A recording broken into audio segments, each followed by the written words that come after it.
aka Black Rob in the building, the hottest party promoter in the city of Nashville, representing FLYMAJOR Entertainment. And we're going to talk about him, talk to him about who he is, what he have done, and how he has changed the game completely. Stay tuned. Who is Black Rob? Black Rob, Robert Higgins. I don't even know how I got that name, but I'm a biology major from St. Louis, Missouri. Biology, no communications, no business, no none of that. I wanted to be a dentist. Actually, I like teeth. When I just got TSU, I was doing teeth. I was worrying about my biology, and I switched my whole game up and started into the whole entertainment thing. It was nothing I was doing from the beginning, so a lot of people don't know that. So what's your background? Like, where do you come from? Tell us how your life was growing up, like your family background and stuff like that. Me, I grew up in St. Louis, Missouri.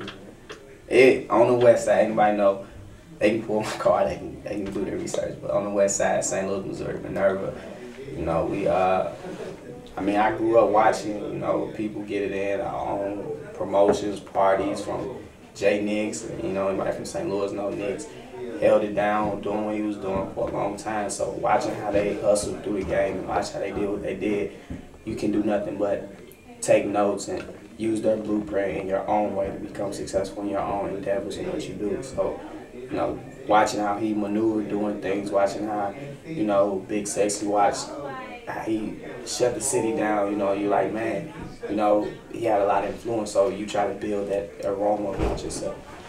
Okay, now what about your family background? Like, what do you come from? Do you come from a grinding family? Like, what's the relationship between your mother and your father and you as their child?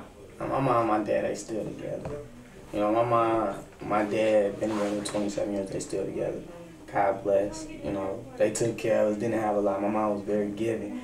We never had a lot, but we had foster kids, so we always had a house full of people. Always had 8, 9 kids in the house. You know, 2 in the bed, 3 maybe, 1 at the foot, 2 at the head. So, you know, it was always that type of lifestyle, always that type of upbringing, but she cared for all of them like they was their own. You know, my mom always had. My dad was the only one working in the house. He was security guard, security officer. You know, for 20 years he got, you know, he went through disability. He was disabled when he was 55. Story was, my dad was like this dude that, you know, he wanted everything for, you know, himself. Like, not himself, he wanted to provide for his family, but at the same time, he didn't believe in, like, we didn't have to have a new pair of shoes. Like, we could use the same shoes. We didn't have to go buy 10 to 12 pair of shoes. We get 1 pair of shoes a year, maybe 2 years. You know, that was how he was brought, so he was always trying to save money. So my dad turned 55. You know, he's going to get his disability check. I mean, his retirement check. You know, when you turn 55, you get a retirement check. So you're now able to, you know, get this big check you've been waiting on, like, you know, I'm finna get this money, I'm finna, you know, take care of myself, I'm finna move, get a house and such and such and such and such. But my dad was never, I'm in church every day type of dude, but I know he loved and believed in God. But my mom brought us into that. My dad was more like, I gotta work and get this money. So, you know, my dad finna turn 55 today, his birthday. He went to Arkansas, got his check. The check he'd been waiting on all his life. That's all he was talking about, this check, man. When I retire, get this retirement check, you know. People wait forever to get this retirement check. My dad turned 55 today. He turned 55 today. He got his check. My dad had a stroke, you know, an aneurysm pop in his head.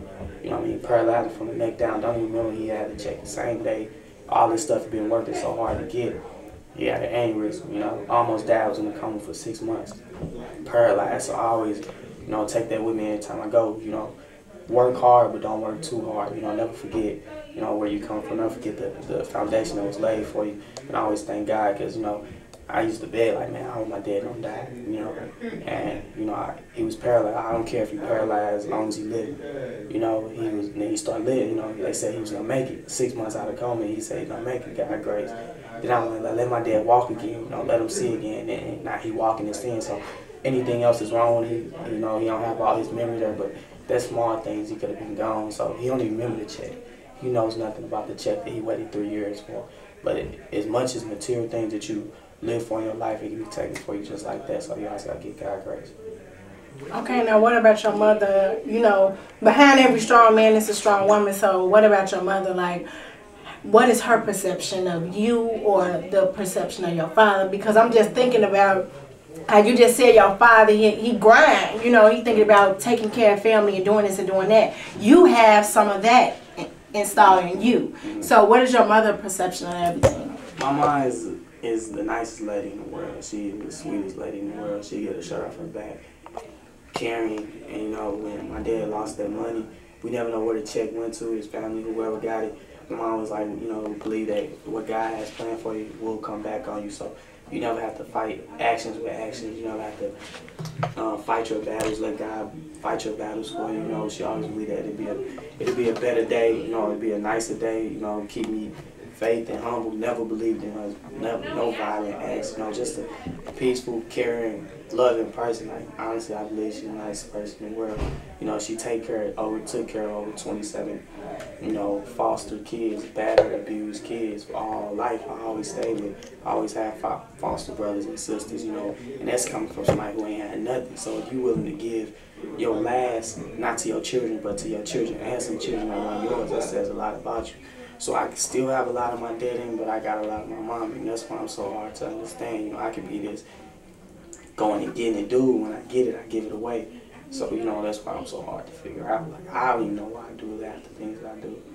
But you gotta do it. I got a little bit of my mom and my dad in. Okay, now, I know you've been doing this party promoting thing for 3 years now. 4 years. 4 years. 3.5, almost. So, like, how did you come up with the idea to make you build such a big empire? I'm gonna say an empire, but I mean, it started like I used to host parties, and I used to host parties a lot. You know, it was people doing parties when I got to TSU, and you know, I was man, ain't nobody really doing it how I did it, how I was seeing it done back home. You know, I come from a big city. St. Louis dudes get down and grind, so I'm like, dog, ain't nobody really doing it like that.